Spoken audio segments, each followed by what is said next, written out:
नमस्कार, मैं हूं राकेश कुमार। आप देख रहे हैं मत अभिमत।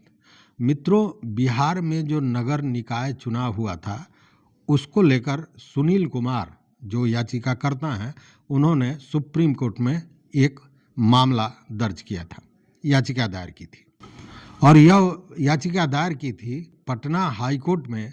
जो डिसीजन आया था 31/1/24 को, मतलब 31 जनवरी 2024 को, उससे नाखुश होकर, उससे नाराज होकर उसको उन्होंने कहा कि सही मुझे न्याय नहीं मिला है। इसको लेकर वो चले गए थे सुप्रीम कोर्ट में। सुप्रीम कोर्ट ने शुरुआती दौर में ये कहा था कि ये तात्कालिकता का मामला है, चूँकि नगर निगम का जो चुनाव होता है 5 वर्षों के लिए होता है और लंबी समय बीत रही है, तो इसको तुरंत इसकी सुनवाई होनी चाहिए। और उसके बाद सुनवाई का डेट भी तय हो गया था। मार्च में सुनील जी गए थे और मई में 3 मई को इसका डेट तय हुआ था, लेकिन सरकार ने समय मांग दिया था कि मुझे 6 सप्ताह का समय दीजिए। फिर वो 23/7 को उसका डेट पड़ा, लेकिन 23/7 को नहीं हुआ। फिर 30/7 को पड़ा, फिर 6/8 को पड़ा, फिर 27/8 को पड़ा। और ये डेट पड़ता है, लेकिन डेट पड़ने के 2 दिन के बाद के पहले ही यह सूची से गायब हो जाता है। यह लगातार चल रहा था। सुनील कुमार के जो विद्वान अधिवक्ता हैं राहुल श्याम भंडारी, उन्होंने कई बार मेंशनिंग भी की थी।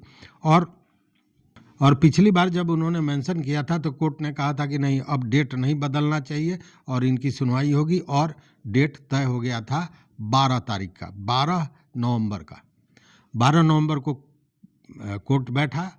आप जानते हैं कि ये जो केस की सुनवाई जिनके बेंच में थी, डबल बेंच में, उसमें जस्टिस सूर्यकांत और जस्टिस भुयान साहब थे। तो उस दिन कोर्ट बैठा भी, मामला आया भी, लेकिन उस दिन यह जो केस था वो उसके पहले ही समय बीत गया। मतलब उसके पहले ही जिन केसों की सुनवाई हो रही थी उसमें समय ज़्यादा लग गया, क्योंकि उस दिन कई संगीन मामले थे जैसा बताया जाता है। उसके चलते इसकी सुनवाई नहीं हुई और 19/11 को इसका डेट मिला। 19/11 मतलब कल, बीते कल। और 19/11 को डेट मिला, कंप्यूटर जनरेटेड डेट था, लेकिन उसके पहले ही वो हट गया और 20 तारीख का डेट आया। अब 20 का डेट आया, लेकिन 20 के डेट के पहले ही कल सुप्रीम कोर्ट का एक नोटिस आ गया, जिसमें ये कहा गया, जो आपके स्क्रीन पर दिख रहा होगा, कि honourable mister justice Suryakant will not be holding the court on 20/11/2024 Wednesday. Hence, the sitting of court number 3 comprising Honorable Mr. Justice Suryakant and Honorable Mr. Justice Ujjwal Bhayan stand cancelled, and the matter listed before the bench will not be taken up for hearing. मतलब कि उस दिन छुट्टी पर सूर्यकांत जी हैं, justice Suryakant हैं, इसलिए वो जो बेंच है वो सुनवाई नहीं करेगी। मतलब कि आज भी सुनवाई नहीं हुई।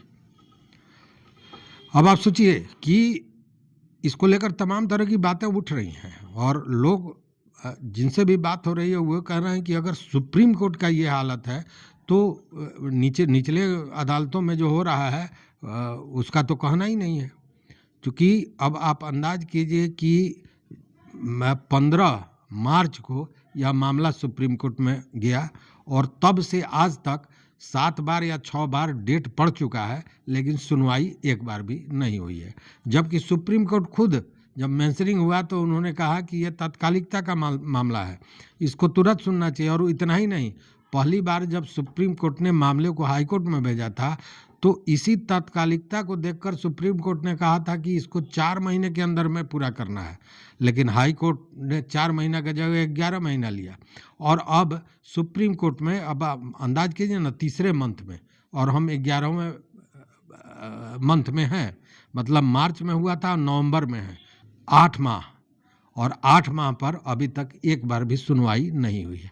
अब तरह तरह की बातें हो रही हैं। और सच पूछिए तो ये जो लेट लतीफ़ी है, वो कहते हैं ना कि अगर न्याय विलंब से मिले तो कहीं ना कहीं न्याय भी कटघरे में खड़ा हो जाता है। और वही स्थिति है। सारे लोगों के मन में विचार यही आ रहा है कि आखिर सुप्रीम कोर्ट में ऐसा क्यों हो रहा है इस केस को लेकर। मतलब कहीं कोई दूसरी बात तो नहीं है। और ये बहुत बड़ी बात है, चूँकि सुप्रीम कोर्ट से बड़ा कोई प्लेटफॉर्म नहीं है जहां लोग न्याय के लिए अपनी गुहार लगा सकें। और सुप्रीम कोर्ट की अपनी गरिमा है, अपनी प्रतिष्ठा है, और उस पर अगर कोई सोचे कुछ भी उल्टा सीधा तो निश्चित रूप से यह बड़ा खेदपूर्ण है। अब देखना यह है कि आज तो सुनवाई नहीं हुई, चूँकि जस्टिस सूर्यकांत महोदय छुट्टी पर थे या नहीं, उनको बेंच में आ जाना था। अब देखने वाली बात ये होगी कि अगला डेट कब पड़ता है और उसमें क्या होता है। लेकिन अभी तक जो सुप्रीम कोर्ट की व्यवस्था देखने में आ रही है वो कहीं ना कहीं लोगों को हतोत्साहित ही कर रहा है। तो इस वीडियो में बस इतना ही, ये सूचना थी। और कई मित्र लगातार पूछ रहे थे कि क्या हुआ, तो मुझे लगा कि इस पर जो सूचना है ये तो आपको ही देना चाहिए। तो यही वस्तु स्थिति है।